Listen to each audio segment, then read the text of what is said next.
Hey guys, Luigi here at FTX CrossFit. Just want to go through a little warm-up with you and hit some Jimi Hendrix for you. On the warm-up, this is going to be something you're used to. You might have thought, oh, I got away with it. No, we have inchworms with a push-up in this one too. They're great for you, so just enjoy it. 5 inchworms with a push-up, 20 flutter kicks, 20 plate hops. That's going to be for 3 rounds. So that first movement, for the inchworms, I'm getting a little bit of a wide stance. I want to reach back behind the heels so that I get a bit of a stretch in the hamstrings there. And I'm going to just slowly walk out on the palms and get that push up in there and slowly walk back. Okay, I emphasize slowly just because I don't want to try to rush out. I'm actually trying to warm up and engage the shoulders a little bit differently, so I'm getting a little bit more movement there. The other thing is, don't feel like you have to stand up every time, but just reach behind the heels, walk out, hit the push up, and then walk back and reach behind the heels and go out for the next one.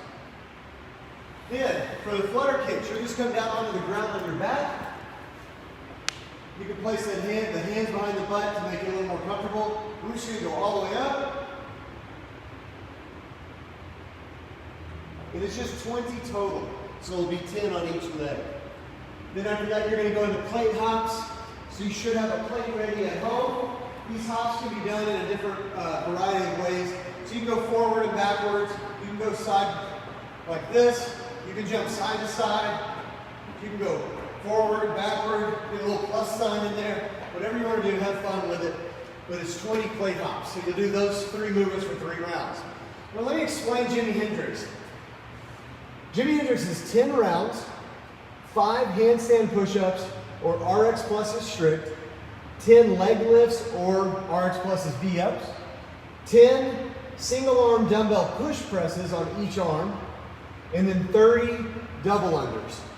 Now RX can do 60 jumping jacks or 90 singles, and then we've got another variation. So you'll see in Wattify that you have an advanced and then an intermediate segment to choose from.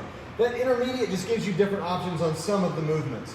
5 push-ups, regular push-ups, or shoulder push-ups for RX Plus in that one, instead of the handstand and the strict handstand. And then the 10 leg lifts and V-ups, that's the same. You should be able to choose between those pretty easily. But then single arm dumbbell push presses, take a look at the weights there. The weights are going to be a little bit different. Might not matter too much for you at home if you have just one weight, you just go with it. And then 30 jumping jacks or singles. We're not making any differentiation between the reps there. You just choose which movement you prefer or flip back and forth between them, but you go through whichever set you want. So you have a lot of options there. The handstand push-ups, strict handstand push-ups, and shoulder push-ups, you're pretty familiar with what these movements are. The one thing I want to show is the shoulder push-up specifically. With that, a normal push-up, you're coming all the way to the ground and back up. The shoulder push-up, you want to get into a pike position. At the top, you'll be between your arms, okay? And then when you come down to touch the forehead to the ground, you're going to tap right in front of the hands and then back between the arms. So at the top, my head is next to my arm. At the bottom, I'm just right in front of it, kind of by the fingertips instead. So just make sure you're engaging that. And then of course, you need to make sure that you have enough room on the wall, especially with strict handstand push-ups, a nice smooth wall so that you can slide up and down. If you're just talking about paint on sheetrock, I don't think I would recommend it. You might want to try something else. Just stick with the shoulder push-up or something like that. The leg lifts and V-ups, these are pretty simple. We do these regularly, but I will make one comment here. For the leg lifts, obviously, you're just going to bring it up perpendicular to the ground. But the V-ups, when you do a V-up, a proper V-up, you're going to hit the ground. The heels can touch. They don't have to stay up, but you can keep them up if you want. You tap the ground with the hands behind your head, and then you come up and touch your toes. Touching the toes is a part of that full range of motion instead of just reaching. Now, if that's all you can do, go for it. Keep it up. That's a great job. I would not give you flack for it. But what you're aiming for is to be able to hit the toes.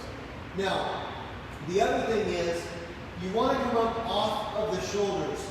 So if you're doing this, okay, this is not a V-up. All right, yeah, you touch your toes, but you need to be able to bring the upper torso as well as your legs. That's why the V-up is actually an RX plus movement rather than just an RX. So you have a little better understanding on that one. Now the push presses, it's pretty self-explanatory here. It's just single arm, so you're going to have one dumbbell. You're going to go overhead 10 times on one side, switch over 10 times on the other side. That'll be a total of 20 reps there, and then you go to the 30 reps in the double unders, or of course if you're doing RX, 60 jumping jacks, 90 singles, and there's no differentiation here, it's just jumping jacks or singles. So, all right, have fun with that one. We want to see your scores on social media.